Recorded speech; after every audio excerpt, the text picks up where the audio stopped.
Welcome back. Our second guest is health coach Denise Mokadsi. We'll be discussing the smartest workouts for your body type and how to have the best results with the least amount of effort. Welcome, Denise. Thank you. Denise, when it comes to fitness, is more exercise always better? Sounds like it should be, doesn't it? Like if something's good, let's just do more of it and it'll be better. But that's actually not always true. And our genes have a big part of that. What we do and our genes together, that combination is referred to as epigenetics. And so when we look at what we're doing with our lifestyle and how it influences our genes, then we can make really smart decisions about what we might do, for example, with exercise. So for some people, exercising more might be better if they're not doing much.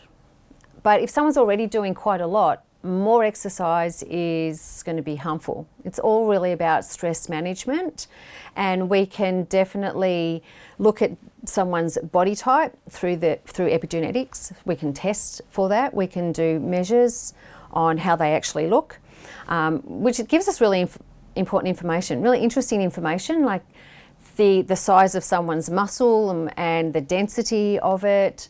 And how they respond, whether they've got a lot of fast muscle twitch fibres or slow muscle twitch fibres, makes them more predisposed to particular exercises or workouts. So one will be more suited to sprints, for example. So the fast muscle twitch fibre, they're very good sprinters, whereas the slow twitch muscle fibre are more the endurance kind of bodies.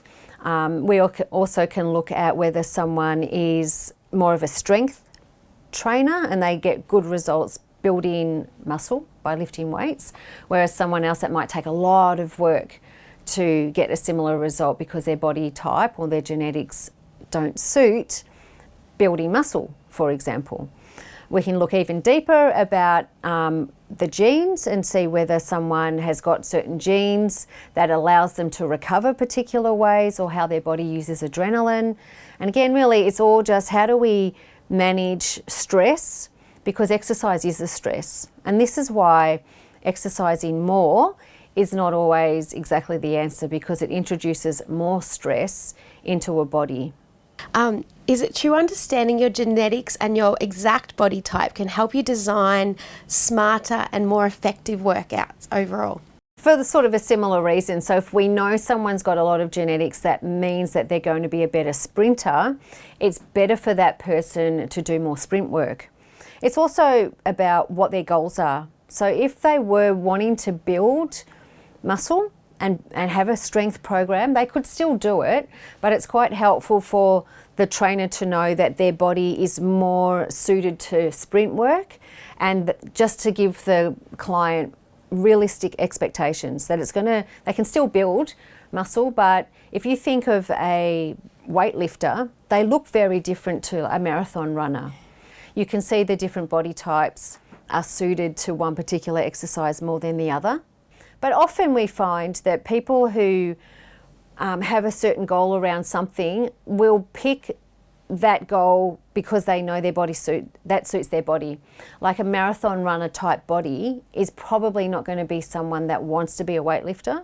They're going to they like doing more the sprint work. It feels better for them.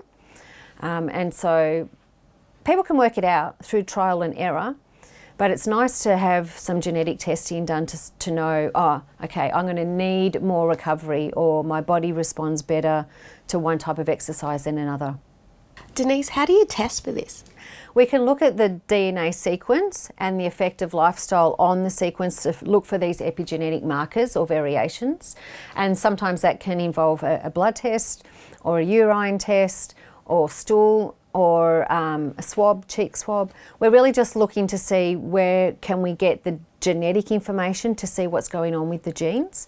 We can also do less invasive testing that doesn't require a blood sample, for example. It would be body measurements. We can just look at the different dimensions and proportions of body type, and that will also give us a diagnosis, like the relationship between someone's wrist size and length, or how thick their neck is, or how thick and how long a neck is.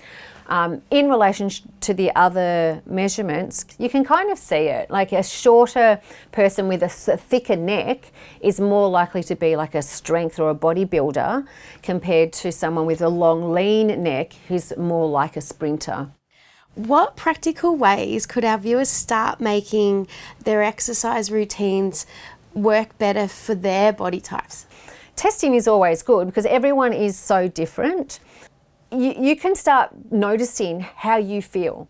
Like if you're doing certain exercise, just see if sprint work feels good for you, or if lifting heavier weights starts to feel good for you, or your body responds well. That can be a good way to tell what's going on for you. It can be tricky though. Sometimes you might see someone else getting a really good response from heaps of interval work that they're doing. So you might think, oh, I'm going to do that too. But maybe that doesn't suit you, and so it puts more stress on your body and you're not getting the results. It might work, but it's just a bit of a guesswork. It's trial and error. Other things people can do is really to notice how well they're recovering after a particular type of exercise. So if they're doing a lot of sprint work and the next day they feel really great and they recover quite well from it, it's probably an exercise that's suiting their body. Whereas if they're just dragging their feet and they feel terrible or feel injured, it's probably not something that suits their body. So just noticing that, like tracking all of that. And I think taking enough recovery time. Lots of people, like you said at the start, isn't more better. We think it is, but actually we get stronger when we're not training, like when we're sleeping and when we're recovering. So it's important to put in enough recovery sessions.